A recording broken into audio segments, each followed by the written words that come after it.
ఒకసారి పక్కన చూడండి వాడ వెంకటరమణ గోవిందా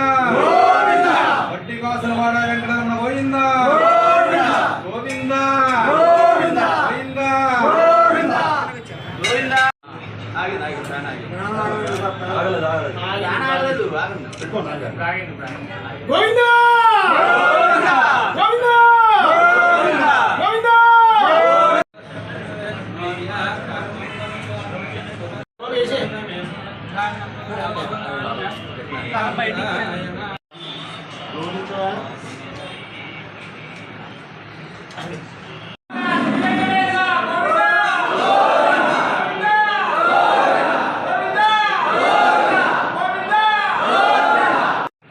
ఈరోజు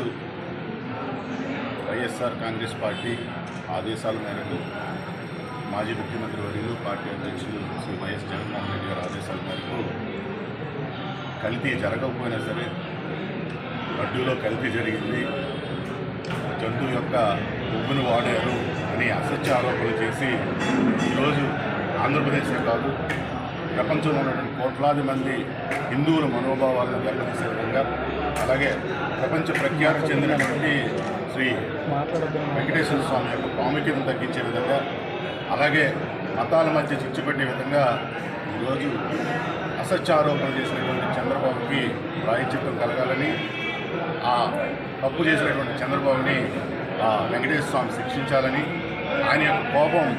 వెంకటేశ్వరం యొక్క కోపం ప్రజల మీద కాకుండా ఈ తప్పు చేసి అలాగే ఈ తప్పును వేరే వాళ్ళ మీద నెట్టి ఈ ప్రజల మధ్య మతాల మీద పెట్టి చిచ్చు పెడుతున్నటువంటి చంద్రబాబు నాయుడు శిక్షించాలని ఈరోజు వెంకటేశ్వర స్వామిని కోరుకుంటూ ఈరోజు రాష్ట్రంలో ఉన్న ప్రతి ఆలయంలో కూడా ఈరోజు వీళ్ళందరికీ తెలుసు. గత 10 రోజులుగా జరుగుతున్న వివాదం ఇక్కడ కల్తీ జరగకపోయినా సరే కల్తీ జరిగినట్టుగా ఈరోజు క్షమించి ఈ 100 రోజుల పరిపాలనలో ప్రజల నుంచి వచ్చినటువంటి వ్యతిరేకతను పక్కకు నెట్టాలని డైవర్షన్ పాలిటిక్స్ చేస్తూ, అలాగే మొన్న జరిగినటువంటి వరదల్లో ప్రభుత్వం యొక్క లోపాలు కనబడకుండా, అలాగే ఇంజనీరింగ్ కాలేజీలో ఇక్కడ సీక్రెట్ కెమెరాల ఇష్యూ కూడా బయటికి రాకుండా అనేక వాళ్ళ ప్రభుత్వంలో జరిగిన లోపాలు బయటికి రాకుండా ఈరోజు డైవర్ట్ చేయడానికి ఈరోజు ఈ లడ్డు వ్యవహారం తీసుకురావడం